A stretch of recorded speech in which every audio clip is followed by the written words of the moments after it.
vision. And what they were looking at was this idea that, when you put a book down on a scanner or a copier, you get this surface that bends away. And you can recover something about that surface structure, and you should also be able to sort of unshade what happens because the light falls off. Now, unfortunately, the images that are in the original picture don't reproduce very well, so you're going to see something that looks really ugly here. Obviously, it wasn't pure black in here, but it was just very darkened, and they were able to recover the white in the text by essentially undoing the shape from shading. And I thought that was pretty cool. Shape from shading also, in the human world, of course, is much more complicated, a whole bunch of interesting effects. One that's well known is this light source direction effect. So if you see here on the right, you probably see, especially if you're looking at this sort of vertically, you probably see a sphere lit from up here. What most people see, if you show them just this thing on the right, is a dimple, something pushed in, okay? With, again, the light source coming down. Now, of course, figure B is just figure A rotated around. So on one, you see something bent out towards you. On the other, you see something pushed in. But the reality is they've just been rotated around. There seems to be a human preference for light sources to be up above instead of down below. And there's a whole bunch of other work on sort of human effect. There is another demonstration of human shape from shading, which is a multi-billion-dollar industry. And that's called makeup. So and there's no way to say this without being gender specific, so I will say it. As many women know, properly applied foundation can cause the shape of your cheekbones and other parts of your face and other elements to be perceived as having either a higher shape or more rounded. And what you're doing is you're changing the shading just a little bit so that the human vision system ascribes a slightly different shape to the underlying contour. And so it's taking advantage of shape from shading. And good makeup artists know exactly how that works, and that's an interesting shading phenomenon. That really ends our conversation about shape from shading. I'll say that, as I said, with lightness, it's still a pretty undersolved problem. Back in the 70s and 80s, where the view that the primary job of vision, or one of the primary jobs of vision, was to reconstruct geometry, there was a lot of focus on how geometry reflected itself in lightness and to try to undo that process. Remember, I talked about vision as being sort of inverse graphics. That whole focus has diminished quite a bit. And the other thing is the idea of being able to take derivatives in images with our current imaging systems, where things are all sorts of noise and kinds of things like that. It just was yielding very brittle kinds of results. And likewise, the types of assumptions we had to make were sort of overly restrictive. So I don't think my colleagues would disagree. It says we basically can't do that right now. Okay, so you show us a nice, my coat lying over there. You guys can't see it, the chair, etc., whatever. I can tell a lot of shading information by integrating many multiple cues. And we don't really have good techniques for doing that. There is a question of whether machine learning is actually at play. That is, maybe our system doesn't actually undo the physics of the image formation, but instead it has learned the relationship between certain image patch appearance and shape, and it just does that recognition or that mapping without undoing the physics. I would say the jury is still out on that, and probably the truth is going to be somewhere in between. I mean, Ted Adelson's demonstrations of that shadow casting, clearly there's a global effect on sort of a local process, and exactly how we do that is still unknown. So shape from shading is a very old problem, but we could probably use some very new solutions. But now at least you have some idea of the sort of the nature of the problem and what we have done. Welcome back to Computer Vision. This lesson is going to start a whole unit on motion. Now, in the real world, things really move. Trees blow in the wind, boats move along the water, a baseball player swings his bat and typically misses if he plays for the Mets. But, things are moving all the time, and our perception system handles them. In computer vision, we also want to deal with motion, but what's kind of cool is actually nothing is moving. What you're seeing here is a repeated GIF image, and I've made it sort of coarsely sampled, actually from some slides stolen from some folks listed below, so that you can see that it's actually a sequence of static frames, okay? And, you know, of course, the issue is that when we look at them, when they're not so separated in time by quite so much, we see this nice motion. And what we would like is that the same perception of motion that we have, we'd like to be able to give a machine. We'd like a machine to be able to understand the notion of motion, if you will. So when we're going to talk about motion, here we're going to start talking about video. Now, really, we're just thinking about a sequence of frames, and in fact, a long time ago, we used to just call them sequences because a camera would go, and then a camera would take another picture, and then sometime later it would take another picture, and the question was how to use those.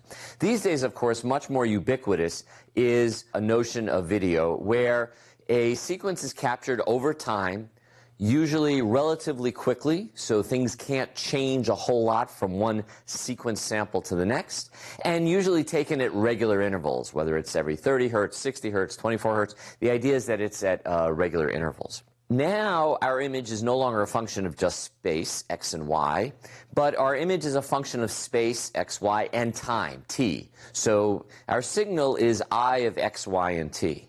But as I said before, sometimes when we describe them as a three-dimensional function like this, we tend to think of all three dimensions as being the same, but they're not.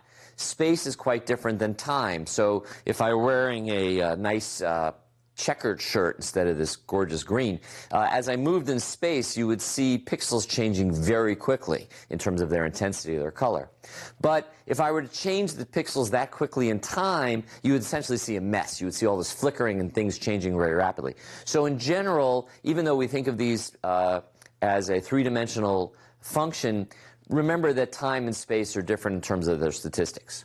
Let's talk a little bit about the processing of video and some of the applications, or not just applications, but the general computations that we would want to do. And then we can talk about how motion can be used in order to, or the motion processing can be used to do that. So a simple one is background subtraction. So you might have a situation where you've got a static camera and the background is considered to be a static background, and I've got some object moving in the foreground. And my goal is to pull out the foreground object, the moving thing, from the static background, so I might be able to track it or model its dynamics or recognize it or something else that's focused on the object. Another interesting application might be what we call shot detection, and that's illustrated here. So the idea is here we have a bunch of frames that are in a video, and commercially produced video is usually made up of a sequence of shots, each shot coming from a particular camera. The camera might be moving, it might be panning, it might be dollying, moving, translating, and then you'll cut to a different shot. And in this particular case, our shot boundary is shown right here. Right? All of these are taken from one camera shot, and these are taken from another. Often, it looks to you like they're taken one right after another, but in reality, they changed everything. They moved the camera around, changed the actor, redid his makeup, he went and got a smoke or whatever it is they're smoking on set, and then they came back and they did the next shot, and they just cut them together. And if you think about what that would look like to a computer, in one case I might have a nice smooth background moving with some objects moving within it, and then there's this rapid change, and I might have another camera which might not be static, it might be moving as well, and the analysis of that motion might allow you to do the shot detection. So we have background subtraction, we have shot boundary detection. Maybe we have a bunch of objects that are moving in different ways within a scene, and we'd like to separate out each of those objects. And that's referred to as motion segmentation. Motion segmentation is you segment the video into multiple, what we call coherently moving objects. All right, so they're each moving, but they're moving in an independent way. So here's an example. And what's funny is this is a static image of a snake and a mongoose taken off the web. And you could imagine trying to separate these out just spatially. In fact, you can sort of do that. But in fact, the color of the mongoose and the snake is very similar to the color of the background. And if you were to track these things, you would see pixels coming and going. But if you actually were to look at the motion, you would see the motion of the snake as being a coherent thing and the motion of the mongoose as being a coherent thing. And you would be able to use motion to help you segment out those objects. This notion of coherently moving objects actually comes from some very early work in vision that was done by the Gestalt psychologist. Gestalt psychology, which is really sort of the turn of, I was about to say the turn of the century, turn of the previous century, really around 1900 or so, is when they first started thinking about the types of processes that the brain does in terms of what actually has to be constructed, if you will. That is, what sort of processing does the brain have to do? Now, they didn't really have computational models yet, so it was very descriptive, but it really was the precursor to a lot of the computational stuff that we all do now. So one of the founders pictured here is Max Wertheimer, and if you read, it says that one of the things that really interested him was at a train station you could see a set of moving lights going, one, then another, then another, then another. And of course these lights would just come on, but he and everybody else saw it as moving, right? Saw these sequence of lights as motion. And this question was, how does that happen? What is the brain using? And he took a bunch of assistants who later went on to become also famous Gestalt psychologists. And they started looking at the way the human system groups things together. And they came up with a bunch of rules. So up here we have the not grouped, right? We just have a bunch of black dots. Well, it turns out that if you just move them a little bit, right, proximity will cause you to say, oh, I have 3 sets of 2 there. Likewise, appearance. So you see that there's black, white, black. All right. Similarity also in shape. So we've got horizontal ellipses and vertical ellipses. But one of the ones that they did that was kind of cool was called common fate.